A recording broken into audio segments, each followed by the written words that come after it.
እንደኔ ስትመጣ ምን ሆንሽ ፊትሽ ላይ ይታያል ቁጣ ደሞ እንደሰራሽው በቃ ፋታ ስጭኝ አቦ ኋላ ተይ ኋላ ተይ ኋላ ተይ ኋላ ብዬ ሳጣመላ በቃ እንደልብ ኋላ ውድ ቤተሰቦቼ እንግዲህ አቤላ ለሩታዬ ዘፈነላት ማለት ነው።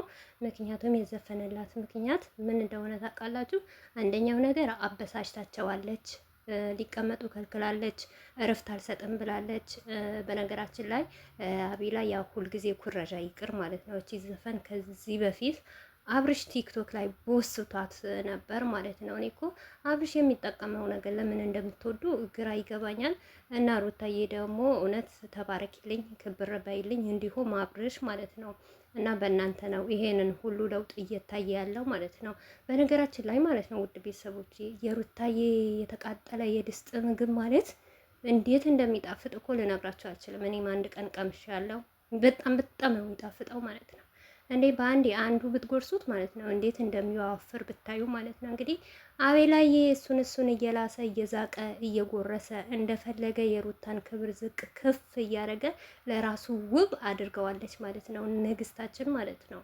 እና የኛ ንግስት ሁሌም ንግስት ናት። ቡታጀራዎች እውነት ለመናገር ማለት ነው ሩቲ ሀብቴ ባትኖሩ ለዚህ ደረጃ አትደርሱም ነበር። ነገር ግን ዛሬ እሷን ከፍ ዝቅ እያረጋችሁ ለእሷን በአሽሙር እያረጋችሁ የምትዘፍኑላት ነገር ለእኛ ይመቸናል። ምክንያቱም ነብር ጀግና ናት፣ አንበሳ ናት።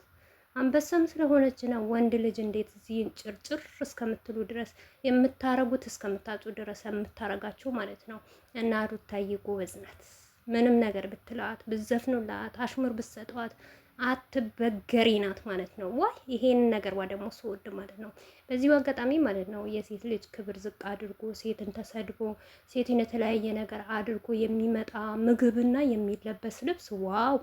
ሰሞኑ ደግሞ ቺን ቲሸርት የሆነ ጊዜ አብረሽ ሲለብሳት አይቻት ነበር ማለት ነው። ውድ ቤተሰቦች በነገራችን ላይ ማለት ነው። ነገር ግን ይሁን እንለፈው ማለት ነው። እና አቤላ ተብዬው ማለት ነው ሁሉም ነገር የሆነ ነገር አሽሙር ከምታረግ በራስህ ለምን አትመጣም ማለት ነው። በራስህ ነገር ለምን እንትን አትልም ማለት ነው። አንዳንዶች አሉ ማለት ነው የአብርሽ ጠበቃ ነው እንዴ? እንዴት አድርጎ ነው የሚጠብቀው አብርሽን ማለት ነው? በምንድን ነው የሚያስረው ማለት ነው? አንድ ቀን ብታሳዩን ማለት ነው በምን ጠበቃ እንደሚይዘውና በምን አስሮ ቁጭ እንደሚያደርገው ማለት ነው። ይሄ እኮ ወዶ ፈቅዶ እኮ ነው የሚሰራው ማለት ነው። ምክንያቱም አታዩም እንዴ ውብ ሆነዋል እኮ። በአብርሽ እኮ ነው እንደዚህ ውብ የሆነው ያማረበት ማለት ነው። አብርሽ ሳይመጣ በፊት ከአብርሽ ሳይሆን በፊት እንደዚህ ያልነበረማ።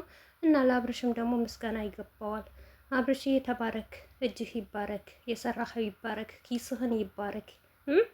አብርሽ እኮ ነው በየቀን የ300 የ400 ቁርጥ እየገዛ እያበላ እያጎረሰ ማለት ነው የሚስቱን ምግብ የተቃጠለ ምግብ ሳይቀር ድስቱን ልስት አድርጎ እየጎረሰ እኮ ነው። እና ማንኛውም የትኛውም ሰው ደግሞ ጥቅም ያለበት ቦታ ፉክክ ብሎ ነው አልወጣምም አልወርድምም፣ ለምን እወጣለሁ ያንን ጥቅም ለምን ይቀርብኛል ብሎ ሁሉም የሚሰራው ማለት ነው። እኔም በሆነ እሰራለሁ።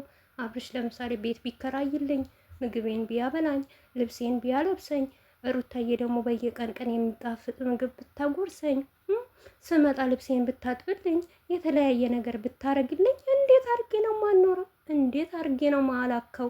እንዴት አርጌ ነው ጠበቃ ላልሆን? እንዴት አሰባችሁ እናንተ ማለት ነው? ስታስቡት ራሱ እንዴት ነው እንደዚህ ዓለም ተገኝቶ እሱንም በአዲስ አበባ ኑሮ እኮ በጣም ተወዷል። ቤት ክራይ ራሱ አናታችሁ ይፈነክታችኋል፣ እውነት ለመናገር ማለት ነው። እና ይህንን ነገር አግኝቼ ነው እኔ ማልሸሸው ማልሄደው። ለምን ተብዬ ጠበቃ አልሆንም? ከጠበቃም በላይ ሆናለሁ። እውነት እንደዚህ አገርዋን እያጫጨስኩ ነበረ የሚሄደው ማለት ነው እንደ አቤላ ቢሆን። ምክንያቱም ይመቸኛል። ስለ ህይወቴ ከተመቸኝ፣ ስለ ራሴ ከተመቸኝ፣ ምንም መልስ ካልተባልኩ ሚዲያ ላይ መጥፎም ይሁን ደጉም ይሁን ጀግና እየተባልኩ እንዴ እናንተ ታሾፋላችሁ? አታሾፉ። እንደዚህ አይነት መቼም አይገኝም። ለማንኛውም ውድ ቤተሰቦች የነበረን ቆይታ ይሄንን መስል ነበር። ባይ ባይ። ላይክ፣ ሼር፣ ሰብስክራይብ